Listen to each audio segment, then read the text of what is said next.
माँ बाप की कब्र की ज़ियारत की निशानी। इस वीडियो में सैयद अमीनुल कादरी साहब बता रहे हैं जुमरात और जुमा को जो अपनी माँ बाप की कब्र पे जाता है।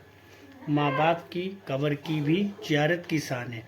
हमारे आका फरमाते हैं कि उसके मरने के बाद उसकी कब्र की ज़ियारत के लिए फरिश्ते आते हैं। सुनिए सैयद अमीनुल कादरी साहब की ज़ुबानी। क्या है, आका फरमाते हैं जो अपने माँ बाप की कब्र की ज़ियारत के लिए जुमा के दिन या जुमेरात के दिन जाता है, उसके मरने के बाद फरिश्ते उसकी कब्र की ज़ियारत के लिए आते हैं। हमारे यहाँ कब्र का मकाम ऐसे जिंदे की जैसी ताजीम है, हमारे कब्र की भी ऐसी ताजीम। लेकिन लोगों को क्या कहे, जिंदों का भी एहतराम गया, कब्रों का भी। मज़ारात पर तो ऐसे उड़ादुड़ी गिरते हैं कि जिसकी कोई हद नहीं। कोई झुक रहा है, कोई वहां नारियल फोड़ रहा है, कोई वहां घोड़े चढ़ा रहा है, कोई वहां पता नहीं क्या क्या कर रहा है। मज़ारात का भी तकद्दुस पामल। हमारे यहाँ नारियल का क्या ताल्लुक, नारियल का हमारे मजहब से क्या ताल्लुक है बताइए। हमारे यहाँ फूल चढ़ाने की रिवायत है। ये कपड़े के घोड़े, चांदी के घोड़े, हमारे मजहब में इसका क्या था, कौन चढ़ाता है आपको सब पता है। वलियों के मज़ारात को बुतखाने से मुशाबहत मत करो।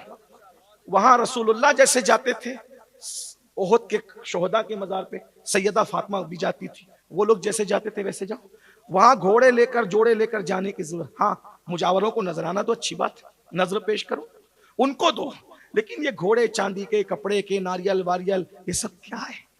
हमारे मजहब का इससे कोई ताल्लुक नहीं। मजार पे जाने का तरीका ये है कि वुजू करो, वुजू करके दुरूद शरीफ पढ़ते हुए जाओ और खाली हाथ मत जाओ मजार पे। हमारे पीर मखदूम अशरफ जहांगीर सिमनानी फरमाया करते थे, अल्लाह वाला जमीन के ऊपर हो या जमीन के अंदर, कभी खाली हाथ उससे मत मिलना।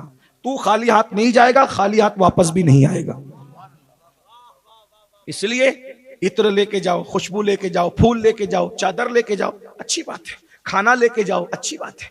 लेकिन ये जो चीजें जो शिर्क की तरफ इशारा करती है, अब कुछ लोगों को बुरा भी लगेगा, लेकिन मुझसे लोग बहुत नाराज रहते हैं। लेकिन मैं उसकी परवाह इसलिए नहीं करता हूं कि दुनिया नाराज रहे चलेगा, यार नाराज नहीं होना चाहिए। आपने हम पे एतमाद किया है, सच्ची बात आपको बता दें, फिर कब्रों पे भी जाओ ना तो वहां सजदा मत करो। कब्रों पे सजदा करना हराम है। अगर सजदा ताजीमी कर रहे हो तो हराम है, और सजदा इबादत कर रहे हो तो शिर्क है। हमारे मजहब में सजदा करने की इजाजत, अल्लाह के सिवा किसी को सजदा करने की इजाजत। अब आप मुझे बताएं, जब हम रसूलुल्लाह को सजदा नहीं कर सकते तो उनसे बड़ा कौन है बताओ? जब नबी को सजदा करने की इजाजत नहीं है तो अब कौन बचा है? हम नबी को सबसे ज्यादा मानते हैं और पूरी कायनात में सबसे अफजल मानकर भी जब कलमा कर पढ़ते तो क्या कहते हैं? मुहम्मदन अब्दुहु व रसूलु। मोहम्मद अल्लाह के बंदे खास है, वो सब कुछ होकर भी अल्लाह के बंदे हैं।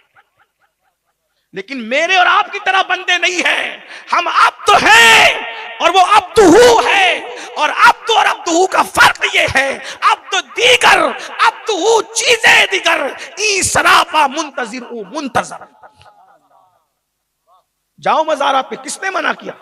सजदा कर दो, हराम है। लोग नाराज होंगे, मुझे पता है, कोई परवाह नहीं है, इसलिए कि हम दिन की दावत और दिन की तबलीग के लिए सच कह जाएंगे। कुछ लोग हमसे गुस्से में रहते रहे,